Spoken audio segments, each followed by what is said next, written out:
ಈ ದಿನ ದಂಡಿನ ದುರ್ಗಾ ದೇವಸ್ಥಾನದಲ್ಲಿ ಪತ್ರಿಕಾಗೋಷ್ಠಿಯನ್ನು ಕರೆದ ಉದ್ದೇಶ ತಮಗೆಲ್ಲ ಗೊತ್ತೇ ಇದೆ.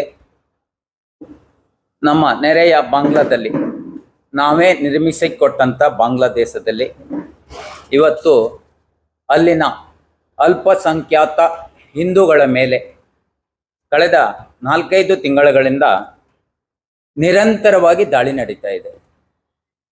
ಅಲ್ಲಿ ಮಾತೆಯರ ಮೇಲೆ ಅತ್ಯಾಚಾರ, ಅಲ್ಲಿ ದೇಗುಲಗಳನ್ನು ಧ್ವಂಸ ಮಾಡುವಂಥದ್ದು, ಹಿಂದೂಗಳನ್ನು ಕಂಡಲ್ಲಿ ಹತ್ಯೆ ಮಾಡ್ತಾ ಇದ್ದಾರೆ.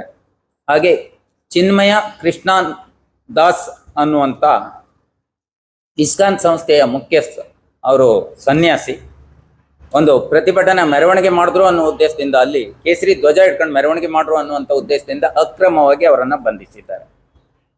ಅವರಿಗೆ ನಮ್ಮ ಬೆಂಬಲ ಸೂಚಿಸುವ ಸಲುವಾಗಿ ಹಾಗೂ ಈ ವಿಷಯವನ್ನು, ಅಲ್ಲಿ ನಡೀತಿರುವಂಥ ಕ್ರೌರ್ಯವನ್ನು ಖಂಡಿಸಬೇಕು ಅನ್ನುವಂಥ ದೃಷ್ಟಿಯಿಂದ ವಿಶ್ವ ಹಿಂದೂ ಪರಿಷತ್ ಹಾಗೂ ಹಿಂದೂ ಜಾಗರಣ ವೇದಿಕೆ, ಸಮಸ್ತ ಹಿಂದೂ ಸಮಾಜದ ಎಲ್ಲರ ಸಹಭಾಗಿತ್ವದಲ್ಲಿ ಇದೇ ಬರುವ 13/12/2024 ಶುಕ್ರವಾರ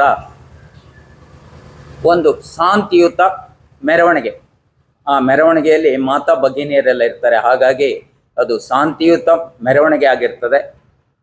ಆ ಮೆರವಣಿಗೆ ಚನ್ನಪಟ್ಟಣ ಹನುಮಂತ ದೇವಸ್ಥಾನದ ಬಳಿ ಇರುವ ವಿನಾಯಕ ರಂಗಮಂಟಪದಿಂದ ಹೊರಟು ಹೂವಿನಪೇಟೆ ಹಳೆ ಬಸ್ ನಿಲ್ದಾಣ, ಅಲ್ಲಿಂದ ಭಟ್ಕಳದ ಮುಖ್ಯ ವೃತ್ತ, ಅಲ್ಲಿಂದ ವಾಪಸ್ ಬಂದು ಆಟೋ ಚಾಲಕ ಮಾಲಕ ಸಂಘದ ಗಣೇಶೋತ್ಸವ ಮೈದಾನ ಇದೆ, ಅದರಲ್ಲಿ ಸಭಾ ಕಾರ್ಯಕ್ರಮ ನಡೀತದೆ.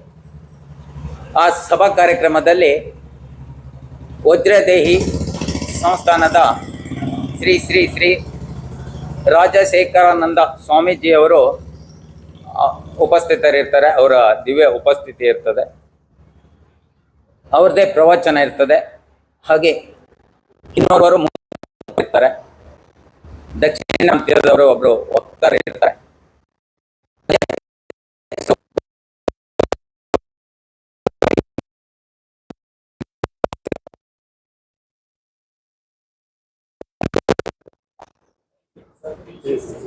ಹಾಗೆ ಇನ್ನೊಂದು ವಿಚಾರ ಅಂದರೆ, ಆ ದಿನ ಎಲ್ಲ ಸಮಸ್ತ ಹಿಂದೂ ಬಾಂಧವರು, ನಾನು ಅವರಿಗೆ ಮನವಿ, ಈ ಮೂಲಕ ಮಾಧ್ಯಮದ ಮೂಲಕ ನಾನು ಮನವಿಯನ್ನು ಮಾಡ್ತಾ ಇದ್ದೇನೆ.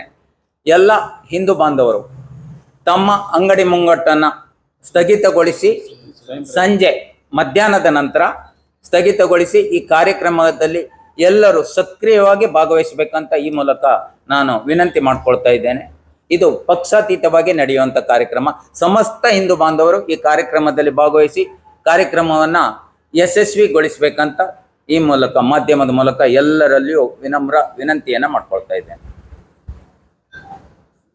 ಈಗ ನೀವು ಪ್ರಧಾನಮಂತ್ರಿಗಳಲ್ಲಿ ಒತ್ತಡ ಹಾಕಿ ಅದನ್ನ ಅಲ್ಲಿ ಕ್ರೌರ್ಯವನ್ನು ನಿಲ್ಲಿಸುವಂತದ್ದು ಯಾವುದೇ ಕಾರ್ಯ ಮಾಡ್ಲಿಕ್ಕೆ ಆಗುದಿಲ್ಲ. ಈ ದೇಶದಲ್ಲಿ ಇರುವಂತ ಘನ ಸರ್ಕಾರ, ಸದೃಢ ಏನು ಸಮರ್ಥ ನಾಯಕರಿದ್ದಾರೆ, ಅವರು ಪ್ರಧಾನಮಂತ್ರಿಗಳು ಸಮರ್ಥರಿದ್ದಾರೆ. ಅವರು ರಾಜತಾಂತ್ರಿಕವಾಗಿ ಅವ್ರು ಏನು ಮಾಡಬೇಕೋ ಅದನ್ನು ಮಾಡ್ತಾ ಇದ್ದಾರೆ. ಆ ಭಾಗ ಒಂದು ರಾಜಕೀಯವಾಗಿ ಅದು ನಡೀತದೆ. ನಾವು ಹಿಂದೂಗಳಾಗಿ ಅವರಿಗೆ ಬೆಂಬಲವನ್ನು ಸೂಚಿಸಬೇಕು ಅನ್ನೋ ದೃಷ್ಟಿಯಿಂದ ಮಾಡ್ತಾ ಇದ್ದೇವೆ. ಪಕ್ಷಾತೀತವಾದ ಕಾರ್ಯಕ್ರಮ ನಡೀತಾ ಇರೋ ಕಾರಣ ಕಾಂಗ್ರೆಸ್ ಮುಖಂಡರನ್ನ ಸಂಪರ್ಕ ಮಾಡೋ ಕೆಲಸ ಮಾಡ್ತೇವೆ, ಖಂಡಿತ ಮಾಡ್ತೇವೆ. ನಮಗೆ ಇದರಲ್ಲಿ ಬಿಜೆಪಿ, ಕಾಂಗ್ರೆಸ್, ಇನ್ನೊಂದು ಜನತಾ ದಳ ಅನ್ನುವಂಥದ್ದಿಲ್ಲ, ಸಮಸ್ತ ಹಿಂದೂಗಳು. ಅವ್ರದ್ದು ಸಕಾರಾತ್ಮಕವಾಗಿದೆಯಾ, ಅವರು ಏನಾದ್ರು ಬೆಂಬಲ ಕೊಡ್ತೀವಿ ಅಂತ ಕೊಡ್ತಾರೆ, ಖಂಡಿತ ಕೊಡ್ತಾರೆ. ಯಾಕೆಂದ್ರೆ ಅವರು ಕೂಡ ಹಿಂದೂ ಧರ್ಮದಲ್ಲೇ ಇರುವಂಥವ್ರು. ಇದೊಂದು ಭಾಗ. ಪಕ್ಷ ಬೇರೆ ಬೇರೆ ಪಕ್ಷ ಇರಬಹುದು. ಹಿಂದೂ ಧರ್ಮದ ಯಾವ ಸಮಾಜಗಳನ್ನು ಹೋರಾಟಕ್ಕೆ ಬೆಂಬಲ ಕೊಡ್ತೀವಿ? 30 ಸಮಾಜ ಇದೆ ಭಟ್ಕಳದಲ್ಲಿ. 30 ಸಮಾಜದ ಮುಖಂಡರನ್ನು ಸಂಪರ್ಕ ಮಾಡುವಂತ ಪ್ರಯತ್ನ ಮಾಡಿದ್ದೇವೆ. ಅವರೆಲ್ಲರೂ ಬೆಂಬಲವನ್ನು ಈಗಾಗಲೇ ಸೋಷಿಯಲ್ ಮೀಡಿಯಾದಲ್ಲಿ ಹರಿದಾಡ್ತಾ ಇದೆ. ಅವರೆಲ್ಲರ ಬೆಂಬಲವನ್ನು ನಾವು ಕೇಳಿದ್ದೇವೆ, ಅವರು ಬೆಂಬಲವನ್ನು ಸೂಚಿಸಿದ್ದಾರೆ.